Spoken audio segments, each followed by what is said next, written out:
Bueno, vamos a hacer la segunda entrevista del día de hoy, un poco a propósito del 1 de junio, el Día de la Provincia, 34 años que se cumplieron. Nos parecía interesante poder conversar un poco con alguien que piensa y repiensa estos temas. Así que estamos en comunicación con Repiensa Esteban. la historia. Claro, estamos en comunicación con Esteban Rodríguez, que es coordinador de la Cátedra Libre de Malvinas de la Universidad Nacional de Tierra del Fuego. Esteban, ¿cómo te va? Gonzalo y Carolina te saludan.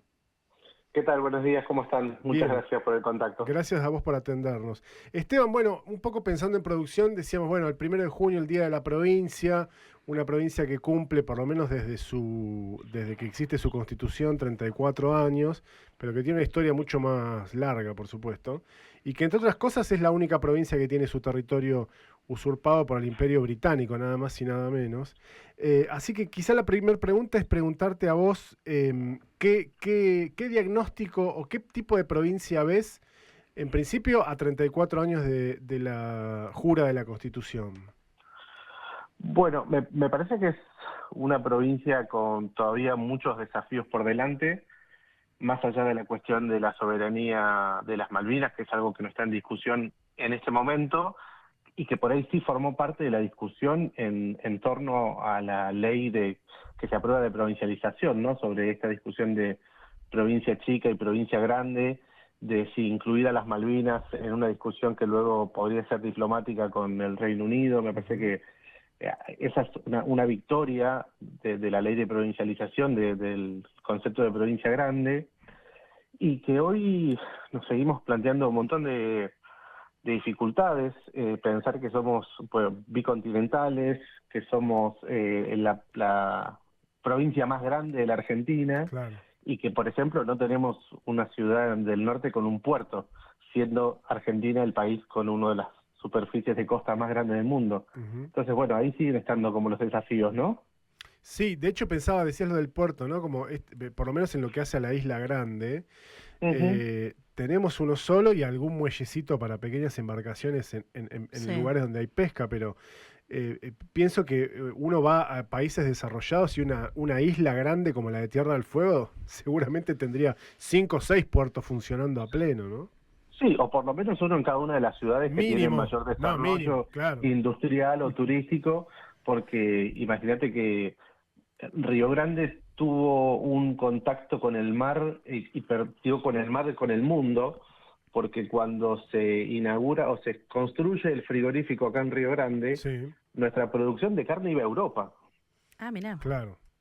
Entonces, ahí, evidentemente, nosotros ya teníamos esa conexión con el mundo y la perdimos. La perdimos por desidia, la perdimos por problemas estratégicos, vaya uno a saber por decisiones de quién, Uh-huh. pero todo ese contacto que Río Grande, por hablar de la zona norte, que Sí, es sí, donde sí. nos falta el puerto, Salía en barco. salía en barco, claro. Nosotros teníamos dos muelles, uno de la margen sur y otro de la margen norte. Sí. En la margen sur se cargaban los barcos que salían para Europa. Claro. Entonces, eso lo perdimos. Uh-huh. Ujú. A ver, me mata que también es como cuando te cuentan que también acá se sembraba maíz y decís, ¿cómo? Hay maizales en la zona de Colombo, decís, y ahora no hay más. Sí, sí, sí, Bueno, sí. eso es como que también es un gran guiño como para decir, bueno, ¿qué pasó? ¿Evolucionamos o no? Es un poco también para hacer O ese balance. cuáles son los intereses que van condicionando el desarrollo de los territorios. Claro. ¿Y cuál fue el interés? O por lo menos, ¿qué ves vos, no? Yo creo que es desidia, una parte de desidia, porque la decisión política de construir un puerto estuvo ya en la década de los 90 y nosotros tenemos un muelle que la verdad que no sé cuánto largo tiene, pero más de 100 metros debe tener de Sí, construcción, sí, que está completamente, es un cementerio de cemento. claro. Ujú. Entonces hay algo que tiene que ver con la corrupción, con la desidia, con la falta de decisión política, Sí. que nos lleva a que sigamos sin tener un puerto. Hablábamos cuando arrancamos el programa a las 9 con Carlina justamente de los años que tenía la provincia y un poco en serio, un poco en chiste decíamos que éramos el hermano menor de todas las provincias de la Argentina y por lo tanto el más Mal mimado, de mimado. alguna manera haciendo quilombo con la extensión de la tarjeta y entonces contábamos que en un plazo de 10 años con una provincia que arrancó saneada, porque así se la transfiere la nación Claro. a nosotros, nos las transfirió para que construyéramos la provincia. Fundimos un banco en 10 años, licuamos la guita de la inversión que era de YPF, la licuamos en un puerto que no se hizo, una empresa de hidrocarburos que tampoco se hizo, bueno, toda una serie de cuestiones que ocurrieron en un plazo de tiempo muy corto, ¿no? Sí, eso es lamentable y que además no hay ninguna responsabilidad sobre ello, ¿no? No, claro. Porque si vos me dijeras, bueno, tenemos juicios de residencia, tenemos gente que está pagando por aquello, hoy sería otra discusión. Tal cual. Moisés, No, perdón, usted como dice cualquiera. Esteban. Sí, me quedé con la nota anterior. Desde 1991 que la Constitución se llega a formalizar, ¿cuáles son las cosas que se tuvieron que tener en cuenta a la hora de la redacción, ¿no? Teniendo que incluir, o sea, de alguna forma, todo esto que es el Atlántico Sur, las Islas Georgias, Sandwich del Sur, ¿cómo se modifica y cómo se implementa y con quiénes se implementa? ¿Cómo se tiene que evaluar todo eso, ¿no? Para hacer su redacción. Bueno, pero recuerden que hasta hace poco tiempo nuestra provincia no tenía sus límites establecidos. Ajá. Entonces, ahí hay otra, hablando de los pendientes, ¿no? Sí. Yo creo que fue hace 2 o 3 años que se aprobó la ley de los límites definitivos de la isla. No lo tengo presente para nada. Sí, pero fue hace algunos años nada más, pocos años. Sí, que no está, o sea, entonces la Constitución ya tenía una deuda ahí en esa discusión. Probablemente tenemos que ponernos en época, ¿no? 1990, Madrid 1 y 2 con el Reino Unido para finalizar la guerra, para finalizar, formalmente sí, ahí se termina la guerra, pero con todo este asunto oculto de lo que pasaba entre Argentina y el Reino Unido, o sea, hay un montón de asuntos que faltaban por definirse estratégicamente. Entonces yo supongo que es una estrategia, no poner los límites en la Carta Magna como había que hacerlo, y después me parece que hay mucha ignorancia para algunas cosas, de la proyección del futuro. Eso me parece que no había mucha claridad. Lo que sí estaba claro, por ejemplo, son los derechos colectivos, los derechos de tercera generación, todo lo que tiene que ver con la cuestión ambiental, que se incluyen en la Constitución de Tierra del Fuego y que luego son tomados para la reforma del 94 en la Constitución argentina. Claro. O sea, podemos pensar nosotros que es una Constitución moderna para eso, porque la Argentina lo toma después en su reforma, por ejemplo. Sí, y Esteban, cuando uno ve a veces decisiones que se toman hoy y que se han tomado en el pasado que tal vez son perjudiciales para los intereses de nuestro país respecto del reclamo de soberanía, Sí. ¿vos lo ves como? Porque muchas veces sale la postura de, bueno, en realidad son agentes británicos o responden a intereses que en realidad son intereses foráneos. ¿Entendés que que hay un poco de eso o digo que Río Grande no tenga un puerto, que el polo logístico antártico sea una promesa hace 30 años y nunca se cumple? Y podría seguir. ¿O lo ves más como una cuestión vinculada a la desidia o a cierto grado de mediocridad en la administración de la cosa pública? Creo que es una combinación de todas esas cosas.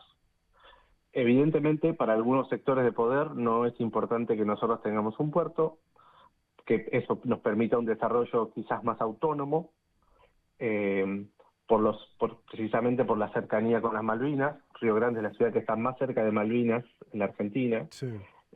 La puerta a la Antártida, eso no hay discusión. La visita de estos generales estadounidenses a Ushuaia no es algo al azar. Yo no sé si son agentes ingleses, yo creo que son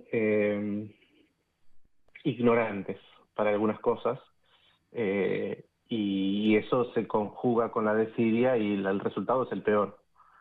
Pero hay algo, digo, pensando en la cosa pública, hay cosas que nosotros nunca nos vamos a enterar por más que tengamos todas las herramientas para hacerlo.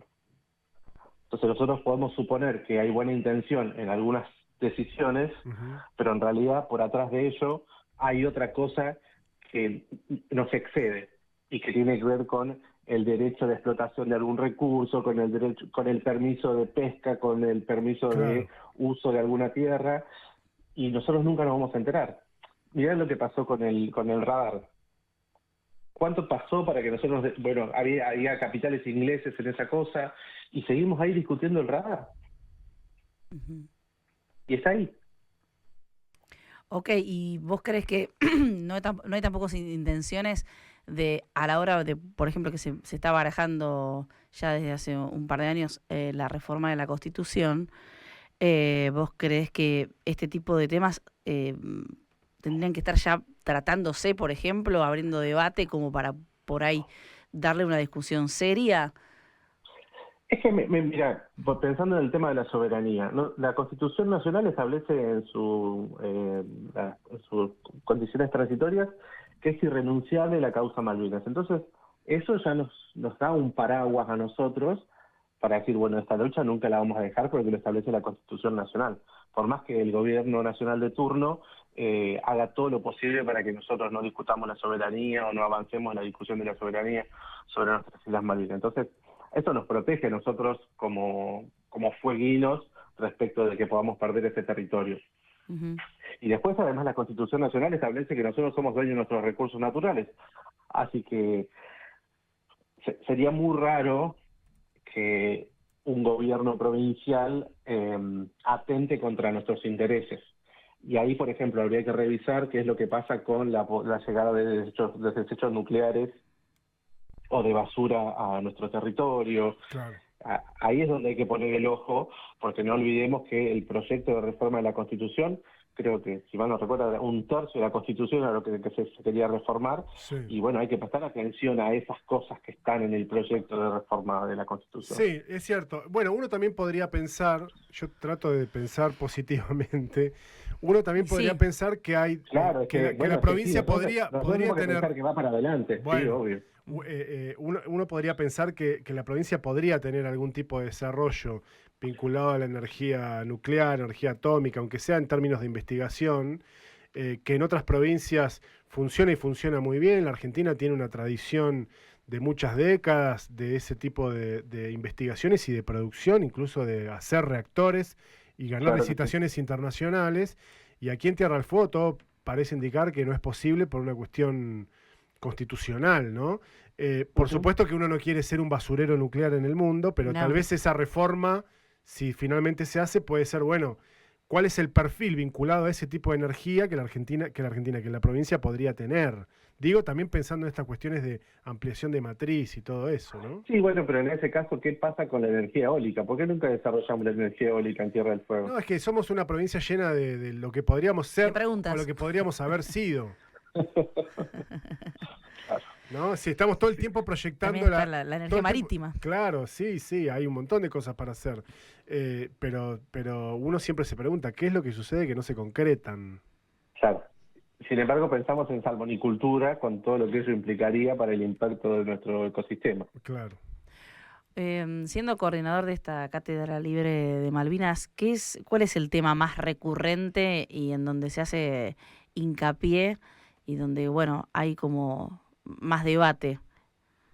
Bueno, yo creo que Malvinas es un tema necesario, urgente y que no prescribe nunca, y que nosotros necesitamos poder abordarlo desde cualquier dinámica, desde cualquier punto de vista. Malvinas no son los 74 días de la guerra. Malvinas es la historia de Tierra del Fuego en su máxima expresión, porque las primeras ovejas que llegan a la zona norte vienen de Malvinas, porque nuestras familias, las familias fueguinas, tienen un arraigo con las familias en Malvinas. Entonces yo creo que desde todos los lugares nosotros tenemos que pensarlas, ¿sí?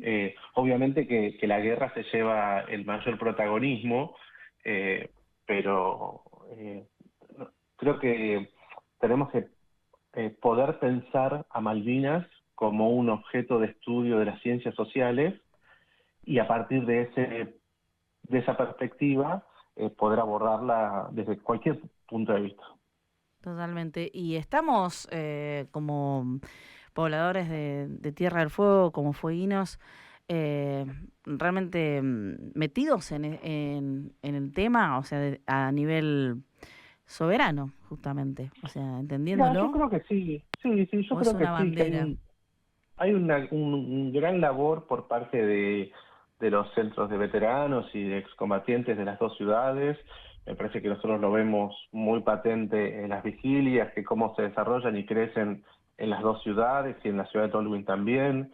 Que tengamos la Marcha de Malvinas como canción provincial también me parece a mí un mérito importante para la decisión política en cuanto a esta formación de civismo. Quizás tengamos algunas deudas después respecto del trabajo en las aulas, que eso podríamos llegar a discutirlo, de qué lugar tiene Malvinas en los diseños curriculares de todos los niveles del sistema educativo provincial. Yo soy docente de un instituto de formación docente y debo decir que Malvinas está como no muy presente, por no decir ausente. Entonces ahí hay como unas necesidades de poder complementar, y después pasa otra cosa. Nosotros recibimos muchos docentes que vienen de afuera y que no tienen formación tampoco. Entonces hay que cubrir algunos baches para luego tener éxito en la formación de nuestros jóvenes, niños, niñas y adolescentes. Bueno, entra también entonces en lo que es la matriz productiva como industria de conocimiento también sobre Malvinas. Sí, claro. Esteban, gracias por estos minutos y poder ayudarnos de alguna manera a pensar y repensar en la provincia a 34 años de la Jura de la Constitución, ¿no? Más allá de que, por supuesto, hay mucha historia que es anterior al 91 y que vale la pena también tenerla presente. Muchas gracias. A ustedes y a disposición para cualquier momento. Gracias. Hasta luego. Hasta luego. Esteban Rodríguez, coordinador de la Cátedra Libre de Malvinas de la Universidad Nacional de Tierra del Fuego, historiador, bueno, dándonos su mirada, su opinión respecto de estos 34 años que cumplimos como provincia. El día de ayer. El día de ayer, ¿no? Así es. Y que suele ser siempre una fecha en la que se habla de los sueños pendientes que todavía tenemos, y muchos tienen que ver con cuestiones concretas, como lo que decía Rodríguez respecto de la cuestión del puerto de Río Grande, por ejemplo. Hablábamos antes con... Lo tocamos en las dos notas. Bueno, antes es que, viste, son cosas que están antes, hablábamos con Solosa de todas las promesas y todo el desarrollo que se podría hacer en materia de energía en la provincia, sobre todo en la zona norte, cuando hablamos de ampliación de la matriz productiva, ¿no? Y bueno... Se repite acá. Se repite. Y bueno, tema Constitución, desde ahí también está creo que hay un listado también a la hora de tocarlo, cuando impulsan, vamos a reformar. Está bien, pero ¿por qué? ¿Para qué? Sí. Y ahí el planteo de, viste que pasó esto, viste que no hicimos tal cosa. Sí, bueno, yo creo que el por qué y el para qué en términos políticos, a mí me parece que el gobierno, que es el que impulsó esa ley, lo ha planteado en términos políticos. Después, por supuesto, tendrá que llevarse adelante las discusiones respecto de los artículos en particular, el día que se arme el día que se arme una convención constituyente y haya reuniones de comisión, básicamente, ¿no? Que eso es lo que ocurre cuando se reforma una constitución o cuando se crea también. Vamos a ver qué es lo que pasa con eso, porque todavía no hay fallo del Superior Tribunal de Justicia para ver si habilita o no, si limpia finalmente el camino o no a que la discusión de la reforma constitucional se pueda hacer. A mí lo que me ocurre con eso es que, más allá de analizar o no la pertinencia de modificar la Constitución, que me parece que es un aspecto que es ampliamente debatible, no, me hace ruido cuando el Poder Judicial, de alguna manera, no digo que se entromete, pero lo meten en la cuestión, digamos, con una presentación judicial mínimamente lo entrometen en una decisión que tomó el Parlamento fueguino, que son los representantes del pueblo. Que vos podés no estar de acuerdo, pero qué sé yo, me parece que es una decisión política avanzar o no en la reforma de la Constitución. Después, si vos querés discutir si es el momento o no, bueno, el Parlamento eligió que sí.